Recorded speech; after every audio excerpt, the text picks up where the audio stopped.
ഇതുപോലെയൊക്കെ സത്യം ചെയ്തു കൊടുക്കാൻ നിനക്ക് എങ്ങനെ തോന്നിയിട ശങ്കര? നിന്റെ കുടുംബം പിരിയാൻ പാടില്ല എന്ന് വിചാരിച്ചിട്ട് നിന്റെ ആഗ്രഹങ്ങളെല്ലാം നീ ത്യജിച്ചില്ലേ? പക്ഷെ ഇപ്പോ നിന്റെ അനിയന്റെ സന്തോഷത്തിന് വേണ്ടി സ്വന്തം കുടുംബം ഉപേക്ഷിച്ച് ദൂരെ പോവുകയാണെന്ന് പറഞ്ഞ് സത്യം ചെയ്തു വന്നില്ലേ? ഇതൊക്കെ ന്യായമാണോ ശങ്കര? നീ വായി തുറന്നൊന്ന് പറഞ്ഞാ മതി. ആ പെണ്ണ് വീട് കുഴിച്ച് ഓടി വരില്ലായിരുന്നോ? അവരെവിടെയും കൂട്ടിക്കൊണ്ടൊരു കല്യാണം നടത്താൻ വരുന്നില്ലേ? ഇതൊന്നും ആലോചിക്കാതെ ഒരു നിമിഷം കൊണ്ട് നീ എന്ത് തെറ്റായി ചെയ്തത്? രമേശ, ഞാനറിയാതെ അവളുടെ അച്ഛൻ എൻ്റെ അനുജനുമായിട്ടുള്ള കല്യാണം നടത്തിയാൽ എൻ്റെ മനസ്സ് ഒരുപാട് വേദനിക്കുമായിരിക്കും അല്ലേ? അതുപോലെ തന്നെയല്ലേ ഇതും?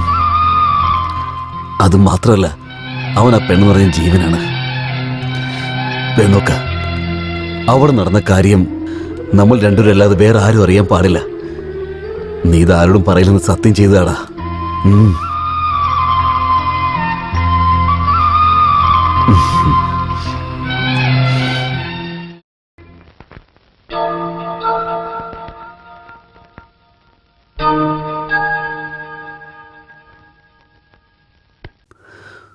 സുബ്രഹ്മണ്യ, ദേവരാജ് നിന്റെ കല്യാണത്തിന് സമ്മതിച്ചു. എത്രയും പെട്ടെന്ന് തന്നെ മുഹൂർത്തത്തിന് തീയതി കുറിച്ചിട്ട് പറയാന്ന് പറഞ്ഞു.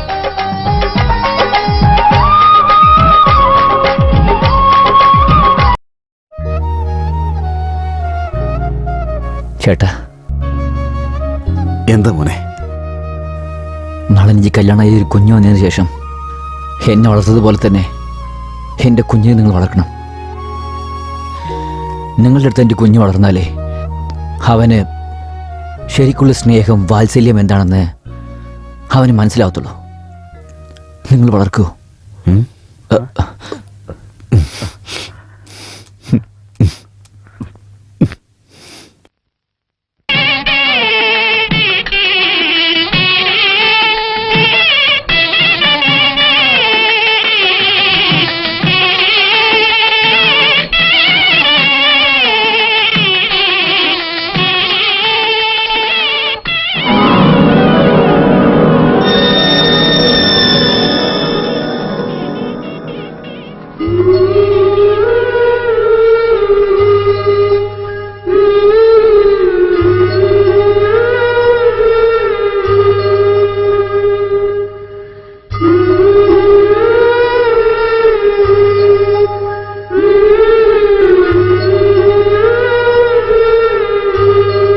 ശങ്കര,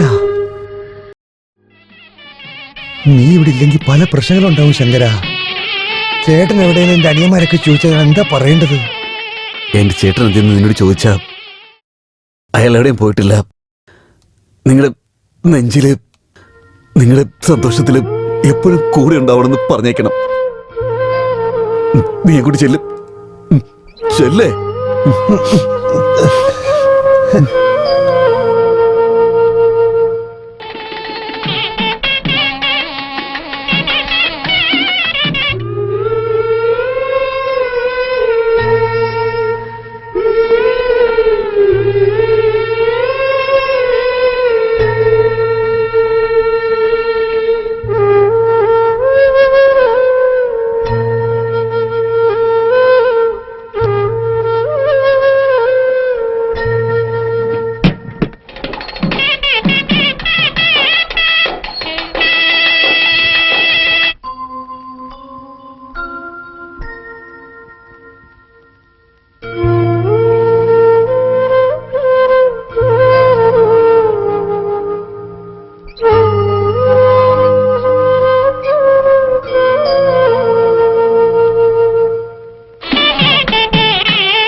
ചേട്ടാ, വെല്ലേട്ടൻ എവിടെ പോയി?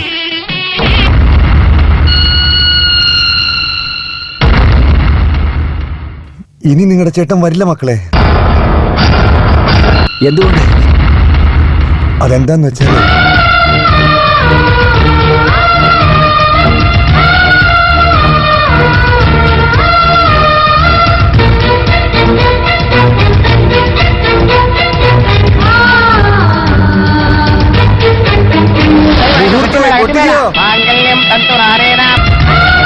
നിർത്തനാ പറഞ്ഞ. ചേട്ടൻ വരുന്നവരെ ഞാൻ താലി കെട്ടില്ല.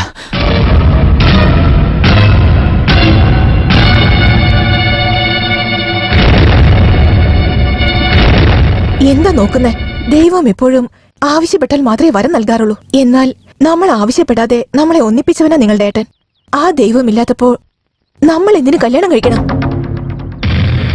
ശ്രീരാമൻ അച്ഛന് നൽകിയ വാക്ക് പാലിക്കാൻ വനവാസത്തിന് പോയി. എന്നാൽ അനിയനു വേണ്ടി ഈ നാട് ഉപേക്ഷിച്ച് നിങ്ങളുടെ ഏട്ടൻ ആ ശ്രീരാമനേക്കാൾ എത്രയോ വലിയവനാണ്.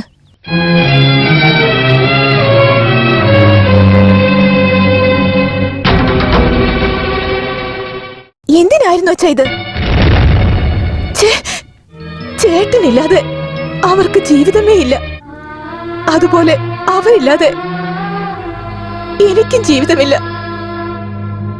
എന്റെ നല്ലത് ആഗ്രഹിച്ച നിങ്ങൾ എന്റെ ജീവിതം തന്നെ നശിപ്പിച്ചു കളഞ്ഞിരിക്കാം. ഇതിനു പകരം ഒരു തുള്ളി വിഷം നൽകായിരുന്നില്ലേ? ഞാൻ സന്തോഷത്തോടെ മരിച്ചു പോയാനെ.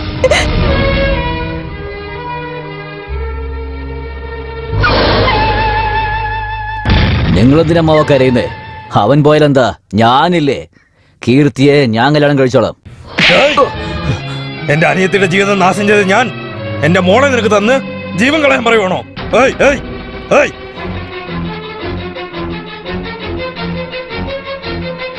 പോവല്ലേ? എന്റെ മോളുടെ ജീവിതം ഒന്ന് ആലോചിച്ച് നോക്ക്. മുഹൂർത്തം നേരത്തെ ഇരുന്നതിന് മുമ്പ് താലി കെട്ടിയര് നിങ്ങളുടെ ചേട്ടനെ ഞാൻ തന്നെ തേടി നോക്കാം. എന്നെ വിശ്വസിക്ക്. ആ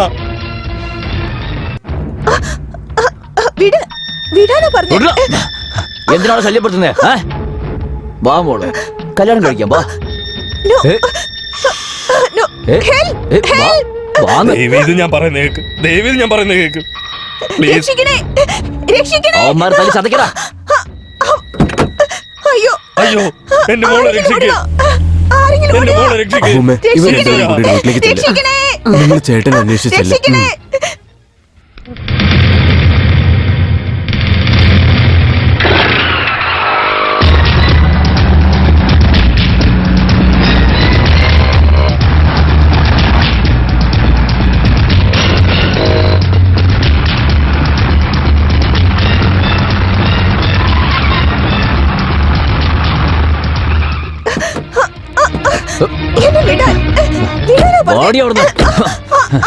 ആ ഗണേശൻ പുറകെ തന്നെയുണ്ട്. അവൻ ഈ ബെല്ലിന്റെ അകത്ത് ഈ കാലെടുത്ത് വയ്ക്കാൻ പാടില്ല. ഓ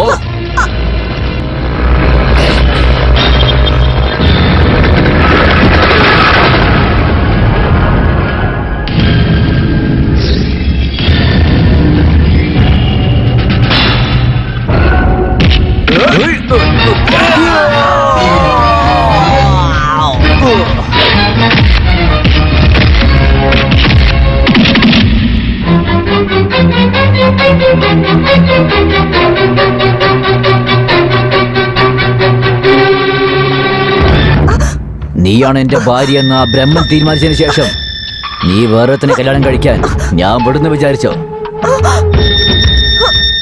നിക്കടേ.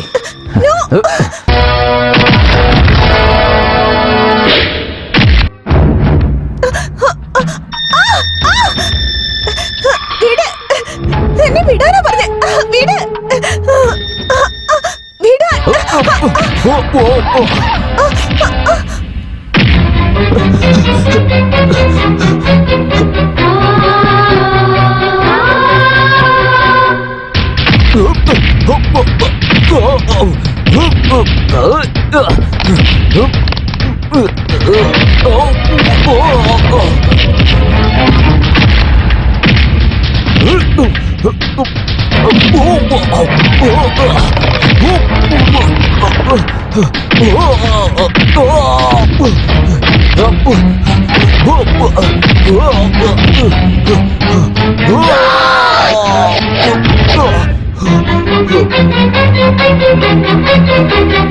അനിയ ഏട്ടൻ ഇവിടെ എവിടെയും കാണുന്നില്ലല്ലോ. ഇപ്പൊ എന്താ ചെയ്യാ നമ്മള്? ചേട്ടാ അവിടെ നോക്കിയേ.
ശങ്കര,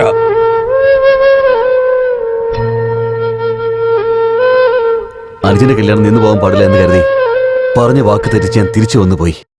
ദേവി ഇത് എന്നോട് ക്ഷമിക്കേ. ഞാൻ പോവാണ്. ശങ്കര, നിങ്ങൾ എന്തേ കാണിക്കുന്നേ? നിന്റെ അനിയന്റെ കല്യാണം നിൽക്കേണ്ട നീ പോയി. ഇപ്പൊ ഇവിടെ നീ പിന്നെയും പോയാ ഈ സത്യമായിട്ട് ഈ കല്യാണം വെറും സ്വപ്നമായി പോകും.